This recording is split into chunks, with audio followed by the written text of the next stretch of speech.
Subscribe کریں ہمارے channel کو اور بیل آئیکن کو کلک کریں تاکہ ہماری ہر نئی آنے والی ویڈیوز آپ تک بآسانی پہنچ سکے۔ السلام علیکم ناظرین، امید ہے کہ آپ سب خیریت سے ہوں گے، اور آج کی ہماری اس ویڈیو کا عنوان ہے اعتکاف کے ذریعے فیوز و برکات۔ تو آئیے شروع کرتے ہیں۔ بسم اللہ الرحمن الرحیم۔ السلام علیکم۔ اللہ کی عطاؤں پر الحمدللہ اور اپنی خطاؤں پر استغفر اللہ کہنا اللہ کو بہت پسند ہے۔ اللہ آپ کو تا حیات تندرست، سلامت اور شاد و آباد رکھے، آمین۔ اعتکاف رمضان المبارک کے آخری عشرے میں ہوتا ہے، یعنی 20ویں روزے کی شام کو غروب آفتاب سے شروع ہوتا ہے اور عید کا چاند نظر آنے پر ختم ہو جاتا ہے۔ یہ اعتکاف سنت موقدہ علی الکفایہ ہے۔ حضرت عبداللہ بن عباس رضی اللہ تعالی عنہ سے روایت ہے کہ رسول اللہ صلی اللہ علیہ وآلہ وسلم نے اعتکاف کرنے والے کے حق میں یہ فرمایا کہ وہ گناہوں سے بچا رہتا ہے اور نیکیاں اس کے لیے جاری کی جاتی ہیں۔ ایسی نیکیاں جیسی کہ عام طور پر نیکیاں کرنے والے ہر قسم کی نیکیاں کرتے ہیں۔ اعتکاف کے لفظی معنی ہیں روکنا اور منع۔ چونکہ انسان اعتکاف میں اپنے آپ کو چند مخصوص باتوں سے روکتا ہے، اس لیے اسے اعتکاف کہتے ہیں۔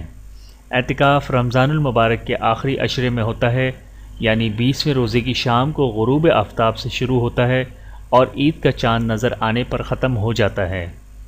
یہ اعتکاف سنت موقدہ علی الکفایہ ہے، یعنی کسی بستی اور محلے میں سے ایک آدمی بھی اعتکاف کر لے تو سب کے ذمے سے اتر گیا، اور اگر بستی یا محلے میں سے کسی نے بھی اعتکاف نہ کیا تو وہاں کے تمام مسلمان گناہ گار ہوں گے۔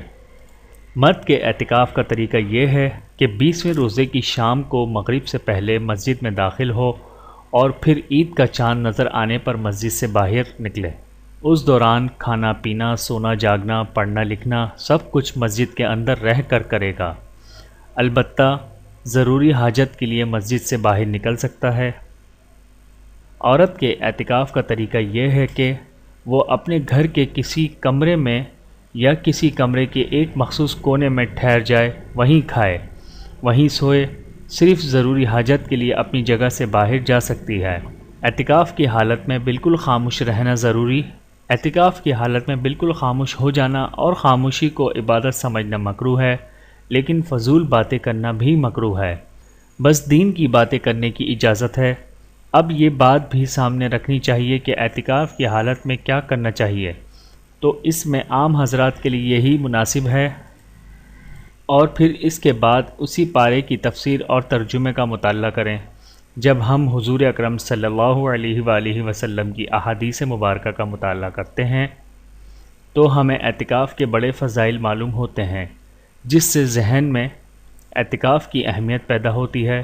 چنانچہ حضرت عائشہ صدیقہ رضی اللہ تعالی عنہا سے روایت ہے کہ رسول اللہ صلی اللہ علیہ وآلہ وسلم رمضان کے آخری عشرے میں اعتکاف فرمایا کرتے تھے، یہاں تک کہ آپ صلی اللہ علیہ وآلہ وسلم نے جب پردہ فرمایا تو ازواج مطہرات امہات المؤمنین اعتکاف فرماتی رہیں۔